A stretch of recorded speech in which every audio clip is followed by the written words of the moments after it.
네, 방금 소개받은 신경과의 박경일입니다. 반갑습니다.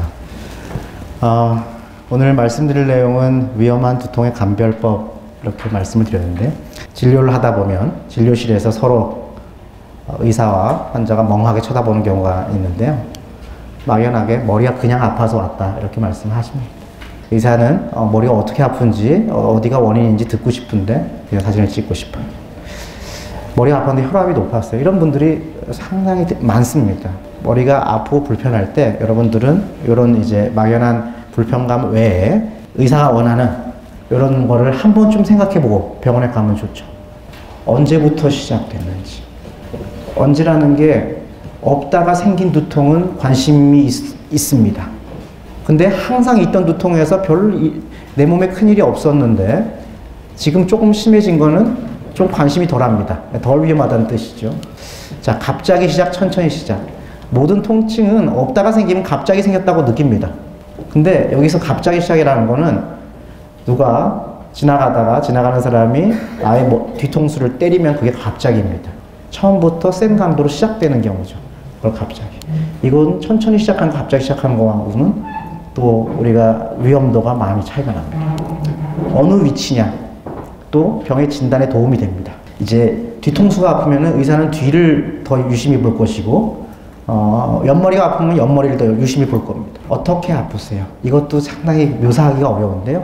찌릿찌릿, 터지듯 우리하다, 이렇게 느낌이 있을 수 있습니다. 전기 통하는 것이 아프다, 누가 칼로 베는 것처럼 아프다, 천둥 치는 것처럼 아프다, 욱신욱신 아프다, 등등 있을 수 있습니다. 터질 듯 아프다. 죽을 것 같다. 등등이 있죠. 지속 시간. 한번 생겼다가 얼마나 오래 가고 또 좋아졌다 또 얼마나 오래 가고 이런 게 굉장히 중요합니다. 2달 전에 생겨서 외래를 신청을 하고 2달 있다가 급기야 외래를 방문했는데 그간 어떻게 지냈는지 점점 나빠지는 추세인지 이것도 매우 중요합니다. 이렇게. 그리고 물론 얘기 안 해도 이렇게 내가 머리 아픈 거 말고 요 근래 느낀 건 무엇이지 이렇게 한번 좀 생각해보고 가시면 좋겠고요. 어떤 것 때문에 생겼는지 주변 상황과 어떻게 하면 좋아지는지도 한 번쯤 스스로 생활에서 느낀 경험을 말씀해 주시면 매우 도움이 됩니다. 전체적인 분류를 알아야 내 두통이 어디에 속하고 더 긴장해야 되는지 위험한 건지를 아는데 이해하기가 쉽습니다. 1차성 두통, 2차성 두통. 1차성 두통은 대부분 그 나름의 두통의 모양새가 있습니다. 편두통의 가장 흔한 1차성 두통인데요. 한쪽 머리가 아플 수도 있고 양쪽 머리가 아플 수도 있습니다. 박동성이 있고 아닐 수도 있습니다. 중등도 어느 정도 세기 이상의 통증이 있으면 더 좋습니다. 움직이면 더 나빠집니다. 이 중에 2가지 이상, 이 둘 중에 1가지 이상. 구역질이 나타나면 좋고 안 나타날 수도 있고요. 요 둘 중에 하나, 요 넷 중에 2가지가 있으면 진단이 가능합니다. 긴장형 두통이라고 주로 스트레스나 이런 것들을 많이 받고 이런 분들이 생기는 두통입니다. 나이가 들어가면서 긴장형 두통은 빈도가 올라갑니다. 그래서 나이를 고려해서 진단을 하게 되고 여기 모양에 맞는지 주로 긴장형 두통은 편두통이 아닌 경우에 진단되는 경우가 많습니다. 뭔가 나름의 특징이 별로 없는 경우가 많죠. 1차성 두통의 3번째로 군발두통이라고 저희 교과서는 3번째 나오는데요. 이건 모양이 희한합니다. 막 머리 아프면서 눈이 충혈되고 코가 막히고 코가 붓고 막 땀도 나고요. 이런 게 있어요. 그러면서 굉장히 시간이 길지가 않으면서 거의 매일 반복되다가 몇 개월 있다가 1~2달 정도 고생하다가 감쪽같이 사라져요. 또 나중에 또 생기고. 그래서 군발두통이 있는 사람들은 인터넷 자료를 막 찾아봐서 자기가 군발두통 알고 병원에 오는 사람이 굉장히 많습니다. 모양이 특이하기 때문에. 이런 3개의 두통에 맞으면은 진단이 가능합니다. 더 이상의 검사가 필요 없는 경우가 많아요. 근데 그 다음이 문제입니다. 1차성 두통, 아무 머릿속에 문제가 없어 보임직한 두통인데요. 헬스클럽이나 이제 외부에서 열심히 운동하다가 머리가 갑자기 아파서 오시는 분들이 있어요. 그러면서 운동하다 머리 아프다고. 병원 가서 열심히 사진 찍었는데 사진이 정상이에요. 그럼 당신은 운동 두통입니다. 이렇게 얘기를 합니다. 하지만 꼭 검사를 해봐야 돼요. 기침 많이 하시는 분들 있죠. 기침을 굉장히 발작적으로 많이 하다가 머리가 아프다고 와요. 그런 분들 머리 사진 꼭 찍어봐야 됩니다. 위험한 두통, 덜 위험한 두통의 모양새는 똑같지만 스스로 느끼기에는 다르지 않습니다. 스스로 느끼기에 다르지 않지만 검사 결과에 따라서 위험할 수도 있는 것이죠. 자, 성행위 도중에 생기는 두통도 있습니다. 반드시 검사해 봐야 됩니다.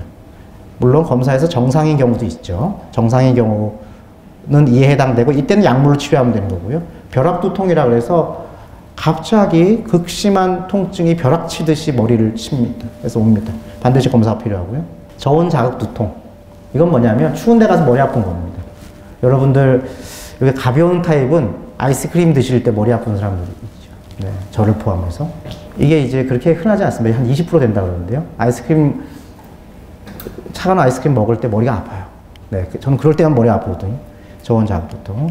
그렇다고 이제 병원에 와서 검사를 해볼 수는 있는데요. 약한 경우에 이건 검사가 필요가 없고요. 헬멧이나 모자 항상 쓰고 다니시는 분들이 머리가 아픈 게 있어요. 이걸 외압력 두통이라고 그래요. 찌릿찌릿하다, 뭐 동그랗게 아프다, 자다가 아프다, 뭐 이런 게 등등이 있는데 여기에 해당하는 거는 아까랑 다르게 꼭 머리 사진을 찍어서 머리에 아까 얘기한 뇌신경이나 뇌혈관이나 뇌 안쪽에 문제가 없는지 확인이 필요합니다. 우리가 생각하는 위험한 두통은 얼마나 많을까요? 조사에 따르면 병원에 방문하는 분들 중에 1% 이하입니다. 그럼 아까 그거 외에 우리가 관심을 가져야 할 위험한 두통은 여기에 있습니다.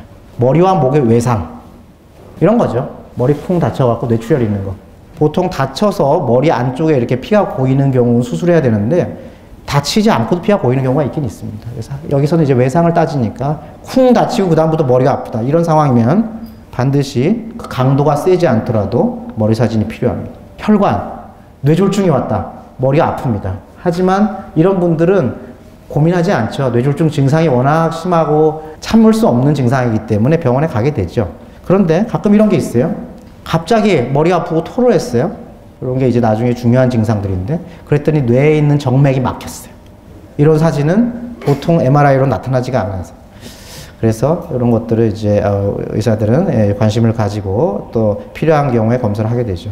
자, 혈관이 아니더라도 머릿속에 이런 문제가 생기면 머리가 아플 수 있어요. 어떤 상황, 활동할 때 누우면 괜찮고 섰을 때 머리가 아픈 사람들은 꼭 검사를 해봐야 됩니다. 암이 있으신 분들은 반드시 머리 사진을 찍어봐야 됩니다.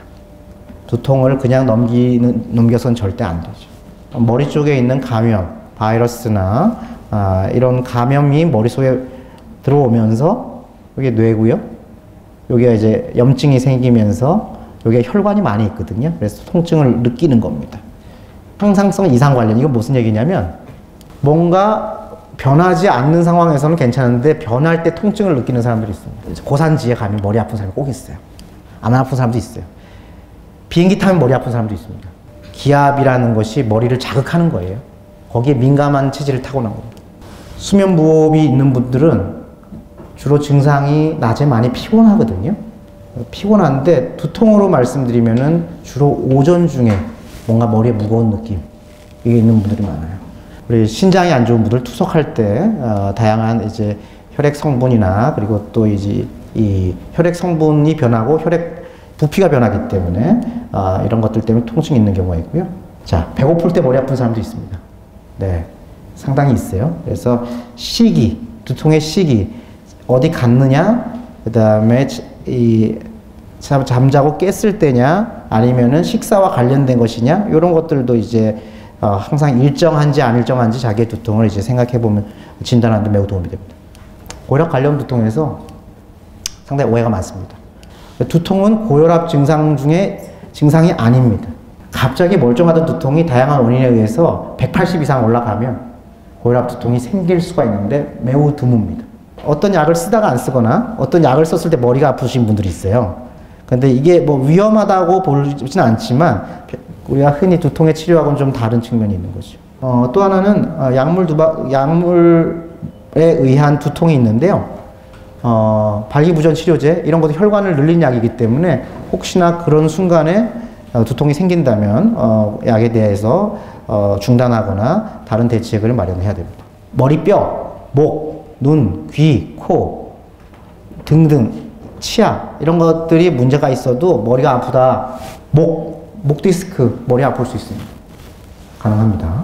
눈, 녹내장, 머리 아플 수 있습니다. 급성 녹내장. 귀, 중이염, 아플 수 있습니다. 코는 특징적으로 여기 부비동염이라고 해서 축농증이 머리가 아픈 요 앞쪽 머리로 이렇게 코 주변으로 아플 수가 있고요. 이제 그런 경우에는 이 부비동염을 치료하면 또 일시적으로 회복이 되고 뭐 그런 경우가 있죠. 가끔씩 얼굴이 아프다 온 분들 중에서 이 턱관절이 안 좋은 분들이나 아니면 치아 안쪽으로 고름이 차서 오는 분들도 있습니다. 이건 위험하다기보다도 머리 주변 주변 기관에 이제 문제 때문에 생긴 거니까 이쪽을 더 열심히 살펴봐야 되는 거죠. 기타 두통이 뇌신경통이라고 있는데요. 아까 뇌에 있는 뇌신경이 문제가 있으면 통증이 생길 수 있다 이렇게 말씀을 드렸는데요. 다는 아니고요. 일부입니다. 이제 뭐 일부 있는데 가장 이제 유명한 게 3차 신경통. 얼굴에 오는 신경을 3차 신경이라고 얘기를 합니다. 또 후두신경통이라고 있는데요. 후두신경은 뒤로 올라가는 신경입니다. 여기 이제 머리 바깥에서 이게 쭉 올라가는데요. 목 관절이 안 좋으신 분들이 생기는 경우가 많고 목 근육이 뻣뻣하신 분들이 생기는 경우가 있습니다. 그래서 여기 생기면 뒤가 찌릿찌릿하죠. 막 건드리면은 막 아야 이러고 이제 감각이 변하게 됩니다. 이 뒤쪽 머리에. 그래서 뒤통수가 아프다고 해서 머리 안쪽 문제가 아닌 가능성도 꽤 있는 것이죠. 자, 갑자기 머리가 아프대요. 근데 아무리 봐도 이유를 알 수가 없어서 입원을 하라 이렇게 했습니다. 그래서 입원을 해서 고민하다가 아무리 검사해도 원인이 없어요. 퇴원하는 날 이제 환자 스스로 진단을 하게 됩니다. 퇴원하는 날 얼굴에 막 이런 게 나요. 아무 이유도 없고 이럴 때 이제 저는 두피 검사를 많이 합니다. 두피를 잘 뒤져봐요. 두피에 문제가 있는 피부병이 있을 경우에 아픈 경우가 있거든요. 종합적으로 어떨 때가 내 머릿속에 빨간불을 켜고 병원을 예약을 하든지 응급실을 갈 차를 불러야 되느냐. 상황이 중요합니다. 상황. 배변 중에 갑자기 머리 아프고 운동 중에 성행위 중에 또는 중 직후 다친 후 아까 말씀드렸죠. 이런 게 있을 때는 반드시 당장 병원에 가야 됩니다. 위험신호 2번은 갑자기 심한 두통인데 아까 말씀드렸듯이 대개 1분 내 가장 강도 도달 1분 내에 하면서 이렇게 도달해야 됩니다. 통증의 경과, 심해지는 통증, 약 먹어도 효과가 없는 통증 이런 건 뭔가 신호가 있는 겁니다. 물론 아까 얘기한 1차성 두통에서 나오는 편두통이나 긴장형 두통도 약해서 안 들는 사람이 서울대병원에 무진장 많이 방문을 하시고 계십니다. 하지만 집에서 이런 걸 느낀다면 버텨서는 안 됩니다. 어린이들은 머리가 자주 안 아파요. 근데 아까 두통 중에 편두통은 초등학생들도 많아요. 초등학생들을 데리고 외래 진료 오시는 분이 있어요. 왜냐면 얘가 자꾸 학교 안 간다 그러고 자꾸 토하거나 자꾸 머리 아프다 그러고 공부 안 한다고 학원 안 간다 그러고 머리가 아픈지 꼭 물어봐야 됩니다. 암 환자 아까 보여드렸고요. 면역 억제 환자는 면역 억제는 뭐 심한 거는 우리가 후천성 면역 결핍증, 에이즈 같은 병이 있지만 암도 면역 억제 환자고 당뇨병도 면역 억제 상태고 나이가 든다는 자체가 면역이 억제된 상태입니다. 그러면은 특정 뇌 감염 질환이 잘 생깁니다. 균들이 막 생겨요. 50세 이상. 이게 제일 흔하겠죠? 네. 50세 이상에서 생긴 두통은 반드시 병원에 가야 됩니다. 구역질이 난다. 열난다. 체중 감소. 박동성이면 혈압 오르면 그렇거든요. 구역질부터는 머리 뇌압이 오르면 그렇게 될 수가 있어요. 그래서 이런 게 있거나 신경학적인 이상은 스스로 이제 느껴서 내 몸이 신경학적 이상이 있는지 없는지는 알 수는 없는데요. 대략 이렇습니다. 힘이 빠지고 저리거나 어디 감각이 이상하거나 보이는 게 이상하거나 뭐 당연히 뭐 경련 같은 거 하면 병원에 가시긴 하겠죠. 이런 것들이 있으면은 두통이 예사 두통이 아니다 라고 얘기하는 가장 확실한 증상들입니다. 아까 말씀드린 아침에 심한 두통은 수면과 관련이 될 가능성이 많다. 근데 반대로 더 나쁜 쪽으로 말씀을 드리면요. 아침에는 계속 누워있기 때문에 뇌압이 올라갈 수가 있어요. 그래서 뇌종양 같은 것들도 아침에 주로 두통이 나쁘다 이러시는 분들이 더 많습니다. 밤에 깬다 그랬을 때 두 가지가 있는데요. 별거 아닌 두통인데 밤에 화장실 가려고 일어나 보니 두통을 느끼는 경우가 있고 잘 자다가 갑자기 그러면서 깨는 경우가 있어요. 그걸 사실 구별하기 어렵습니다. 자세에 따른 잠이 아니고 자세에 따라서 목이 문제가 생겨서 목에서 시작하는 통증에 대해서는 밤에 이것 때문에 불편해서 깰 수가 있습니다. 아까 말씀드린 이제 밤이나 아침 깨는 게 뇌압이 올라가서 그런 경우도 있으니까 이런 경우는 이제 머리 사진이 필요한 것이겠죠. 시기가 중요하다. 그래서 위험 신호하고 거기에 따른 질환을 몇 가지 예만 보여드렸습니다. 근데 이제 이런 신호들을 스스로 느끼거나 이러면은 단순한 약물 치료도 해결하지 못하는 경우가 많고 모두에 말씀드렸듯이 1차성 두통, 큰 문제가 아닌 두통이라 그래도